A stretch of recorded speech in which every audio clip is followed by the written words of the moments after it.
Hey guys, it's so good to be back. It's been a minute. Had to take a mental break. Had some things going on with family and some personal things I had to take care of. But I'm so glad to be back and talking to you guys now. If this is your first time here, thank you so much for joining. And you can learn more about me in the about information. I won't waste too much of your time with that. If you hear a little child in the background, that is my son doing what he does, being his busy self. And I hope you can hear me okay with this microphone because he bothered my microphone after he was told not to. And he also took the pop filter off of the microphone. And so now I'm hoping that it's still functioning properly, but you know, it happens. That's the life of a mompreneur. So anyway, let's get into it. Today I want to share with you 6 ways that moms can find funding for their business so that they can start a small business. And I'm sharing some of the things that I went through and also some of the things that I've gotten from partnerships and from peers and from networking with other moms. Now, the first thing that I do want to tell you is that moms start businesses with no money all the time. It's one of the things that I've done, and it's one of the things that other moms do as well. I actually started off with my business before I became a mom, but I started off with a laptop and I started as a blogger and then got into freelance blogging for other clients, and then from there got into the marketing piece with website design and consultations. So it is possible to bootstrap, but it's not always easy, and that doesn't mean that you have to do it that way. So moms kind of wear this cape or, you know, this proud badge of honor about being able to figure things out and do things for yourself. And that is a great quality for entrepreneurship or for mompreneurship, but it's okay to ask for help too. It's okay to drop the cape sometime and ask for help, and that's one of the things that we'll be talking about. You just have to find a creative way to get the funds. And one of the things, the first thing that I would suggest is to get a side hustle and bootstrap by putting money into your business. I actually give a full list of different types of side hustles on my website that you can, you know, start off work from home jobs that are good paying jobs. They're flexible, so it won't take up too much of your time and take away from the business that you're trying to build. And ways that you can, you know, make more money so that you can start reinvesting that money into the business and helping it to grow. So I'll post a link to that in the comments for those list of side hustles and the list of ideas that you can do. And I actually put that in the book also.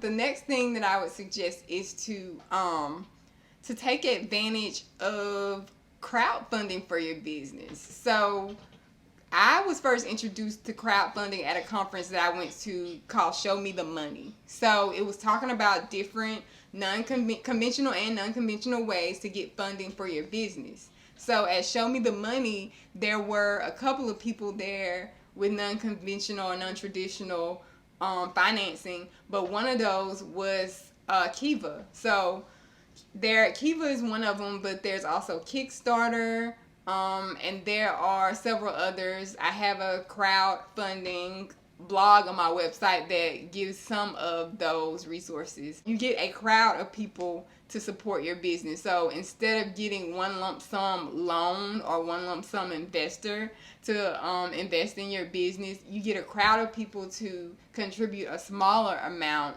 And then that exchange could either be repayment at a later date, it could be keeping them up to date on things that are going on with your business, or it could also be giving them some type of sample or some type of, if you have physical merchandise, it could be giving them some of that merchandise. Kind of almost like a pre-order, but, you know, not necessarily.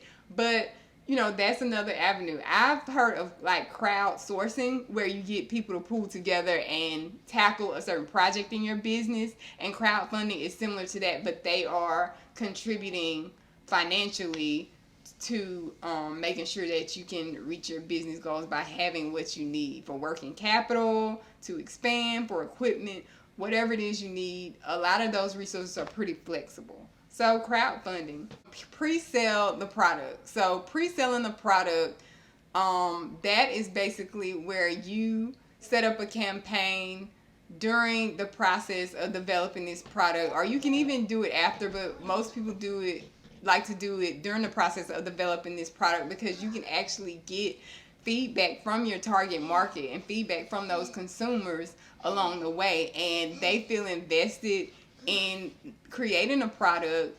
And they also, they build up, you warm them up, you build up that anticipation about the product dropping. And so all the while during that campaign, while you're showing them the behind the scenes, and you're drumming up all this interest, and you're drumming up supporters and followers, then once you're ready to drop it, it's not like, okay, yesterday I came up with this product, I developed this product, and I launched it, and now I'm trying to get people to support me. You kind of reverse engineer it so that when you're ready to launch, you already have your supporters ready to go and to place those orders with you. And then when you pre-sell it, you're able to get those funds rolling in before you even launch the product. So pre-selling is a great way, especially if you have, you can do it with a physical or digital product, but especially if you have a physical product, pre-selling is a great way to do that. And it's a great way to stay in touch with and continue connecting with your target market. Also, don't give up on qualifying for a business loan, because some people automatically decline themselves or automatically dismiss that as an option, like a business loan or an investment. But you just never know. Like, it's different for everybody. Just because you're new starting out, or even just because you may not have the credit established, that doesn't mean that you're automatically declined to get a business loan. I went to that conference, that was probably about 5 years ago, and that opened the doors to new opportunities. Just putting yourself in front of these people and having a personal introduction with them, that helps. But also just asking, like, open your mouth and ask and try.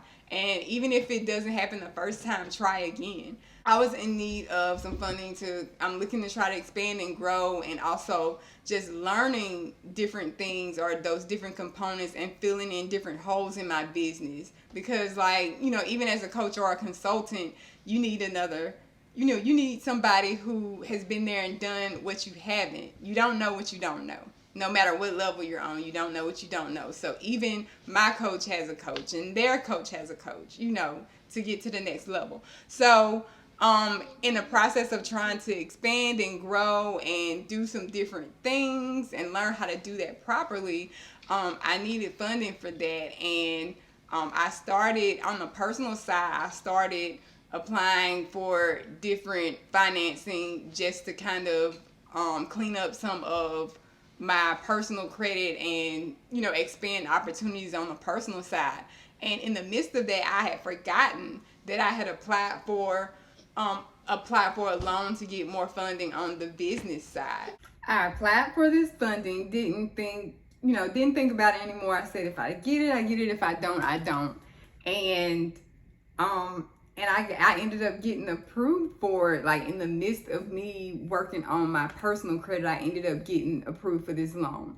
So, the moral of the story is, don't dismiss yourself or don't automatically decline or deny yourself without giving it a try for a business loan or investing, because you never know what the qualifications are. You never know what they're looking for. Or some people, even as far as the grants are concerned, some people are looking for the right fit to be able to give this money. So just make sure that it makes sense as far as the amount, as far as the interest rate, because you don't want to put yourself in a bad position early on. And make sure that you work with someone who can help you learn how to best allocate these funds once you get them. The next thing would be to use your personal savings to fund your business.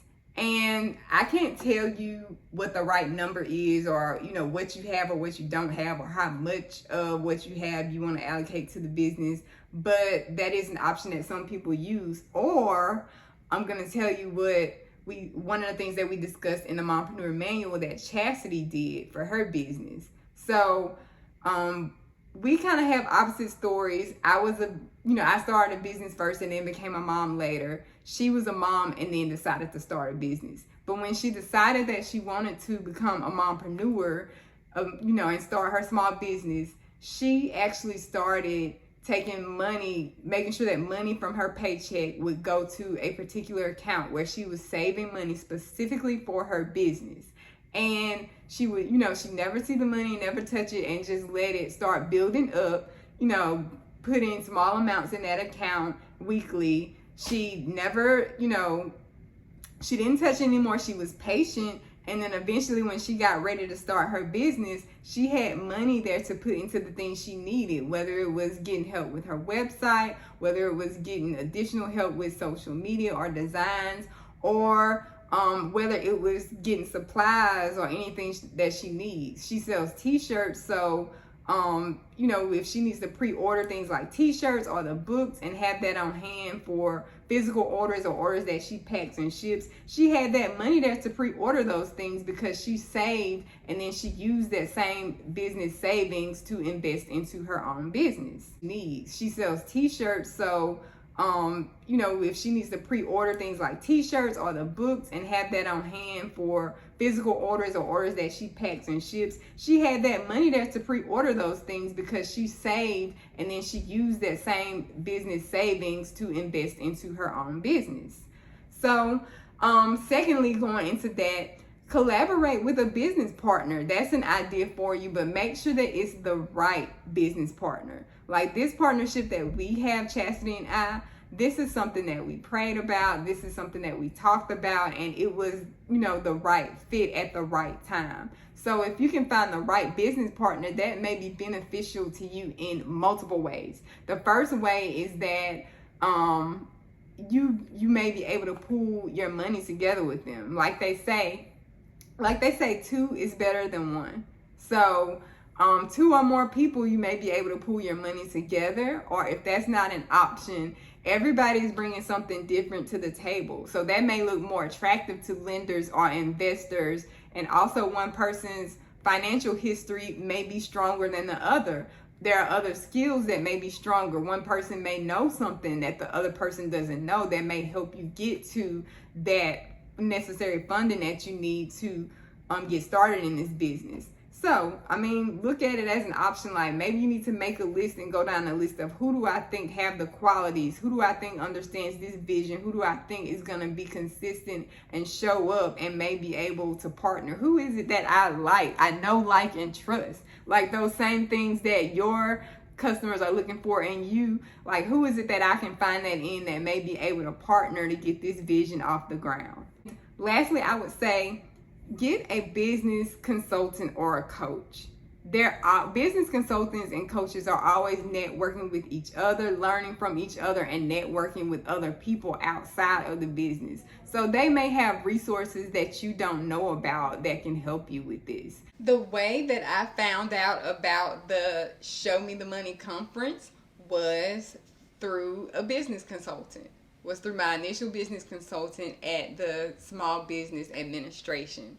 Now, like I said, like they know about things, they are in the loop about, conferences going on, about events going on, about things that will help you in your business financially and otherwise. And they can also help you out with the part of making sure that you put those funds in the right place and that you're using your dollars in the right way to help you grow your business. They want you to win. A business, if you have the right business coach or consultant, whether they're affiliated with an organization like the SBA or not, they want you to win, because when you win, they win, and it empowers other people to make the right decision with placing their trust in a business coach or consultant also. Let's recap these 6. Get a side hustle to bootstrap and put money into your business. Take advantage of crowdfunding for your business. Pre-sell the product that you've already created or that you're in the process of developing. Don't give up on qualifying for a business loan or investments. Use your personal savings to fund your business. Collaborate with a business partner, and get a business consultant or coach. So those are the 6 ways that you can get funding as a mom to start your small business. I hope these were helpful. If they were, let me know in the comments. Let me know by pressing the record button if you're listening from Anchor, and giving me some feedback, questions, comments, concerns, good or bad. And just think about how bad you want this, and the measure and the levels that you're willing to take to get, to become a mompreneur, to start your small business, to start using your passions, gifts, talents to help other people to become the best version of themselves. So thank you guys for listening. Thank you guys for watching. Subscribe and share if you found it helpful.